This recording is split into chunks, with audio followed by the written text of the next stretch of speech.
Jumpa lagi dengan saya Yedi Indra di Seruput Kopi Cantik dengan renungan yang berjudul Tersinggung? Apa masalah sesungguhnya? Siapa yang pernah tersinggung? Saya pun tunjuk jari. Setiap orang punya masa lalu dan perasaan tidak aman, insecure pada levelnya masing-masing. Itu yang menjadi filter saat kita berhubungan dengan orang lain. Akibatnya banyak ketersinggungan yang terjadi.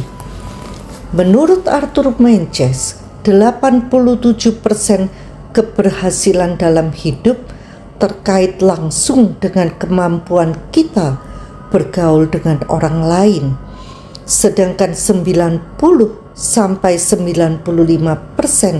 dari orang-orang ini adalah orang yang merasa tidak aman, insecure dalam tingkat menengah dan parah.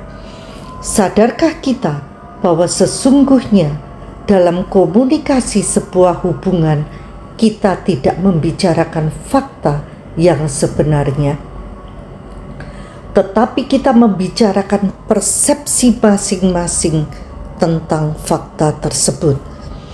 Ibaratnya kalau kita memakai kacamata merah, semua nampak merah.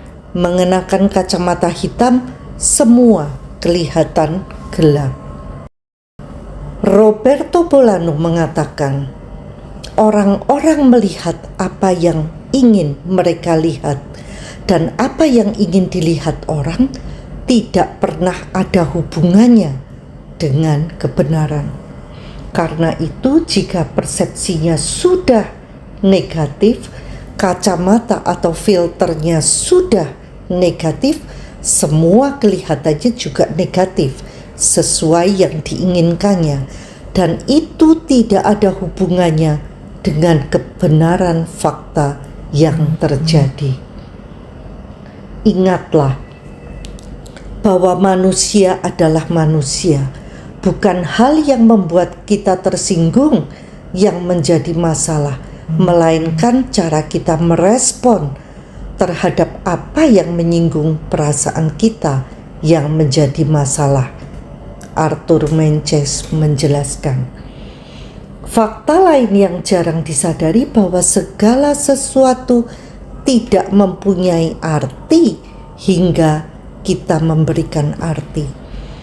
Pernah kita tersinggung dengan ucapan atau sikap orang lain? Rita curhat tersinggung karena Ani tidak menyapanya saat bertemu di mall. Mentang-mentang sudah kaya, bertemu tidak menyapa. Lupa waktu miskin dulu, siapa yang menolongnya. Ketika saya bertanya apakah dia menyapa Ani, ternyata tidak. Loh, Rita yang melihat Ani tetapi tidak menyapa, berarti Rita yang sombong, bukan? Mungkin saja Ani memang tidak melihatnya, tapi Rita mengambil keputusan mengartikan sikap Ani sebagai kesombongan. Faktanya belum tentu demikian. Mengapa Rita memutuskan demikian? Orang yang merasa tidak aman, insecure, suka menyalahkan orang lain, menghakimi orang lain sesuai dengan standar atau filter kebenaran pribadinya karena merasa tidak diterima. Dia selalu berusaha mengubah orang lain dan marah ketika segala sesuatu yang terjadi berbeda dengan keinginannya. Ukur baju di badan sendiri, kata pepatah. Kalau saja teman ini mengubah cara pikirnya, mengganti filternya, Ani berjalan terburu-buru tidak menyapaku. Mungkin dia menerima kabar penting bahwa ayahnya sakit, maka ketersinggungannya menjadi sirna. If you change the way you look at things, the things you look at change.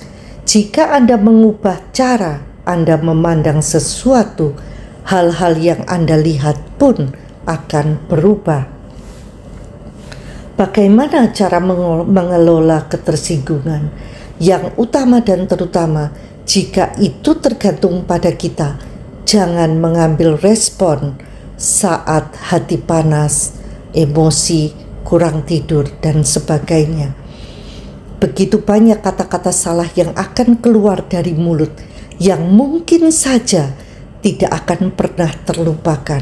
Bisa saja kita meminta maaf, tetapi bekas luka itu tetap terpampang di sana, meskipun sudah tidak lagi terasa sakit. Yang kedua, bawa perasaan marah, terluka, dan ketidaktahuan kita kepada Tuhan. Minta Tuhan membimbing, menenangkan, dan menuntun kita menciptakan solusinya. Yang ketiga, endapkan dan berdoa dalam roh. Biarkan hati tenang. Dalam prosesnya tidak jarang Tuhan mempertemukan dengan orang-orang yang tidak terduga dan membukakan fakta yang selama ini tidak kita ketahui. Tuhan itu Allah yang setia. Dia akan membimbing dan mengajar kita menjalani hidup yang terbaik jika saja kita mengizinkannya. Renungkan kembali, apakah saya mengartikan perkataan mereka secara tepat? Karena sesungguhnya kita menyaring perkataan orang lain melalui perasaan-perasaan tidak aman yang kita miliki. Bagaimana keadaan pada saat itu? Di mana posisi saya dalam masalah tersebut? Setelah yakin dan pasti, barulah mengambil respon yang terbaik. Respon yang sudah dipertimbangkan masak-masak untuk meruginya dengan berpikir jernih dan berkepala dingin. Tidak banyak relationship, hubungan yang bisa berlangsung mulus kembali setelah konflik besar. Bagaimana pendapat Anda? A brother wounded is like a strong town, and violent acts are like a lock tower. Saudara yang tersinggung lebih sukar dimenangkan daripada kota berkubu, dan perselisihan mereka seperti palang pintu sebuah puri. Sampai jumpa di episode berikutnya bersama Yeni Indra di Seruput Kopi Cantik. Tuhan memberkati.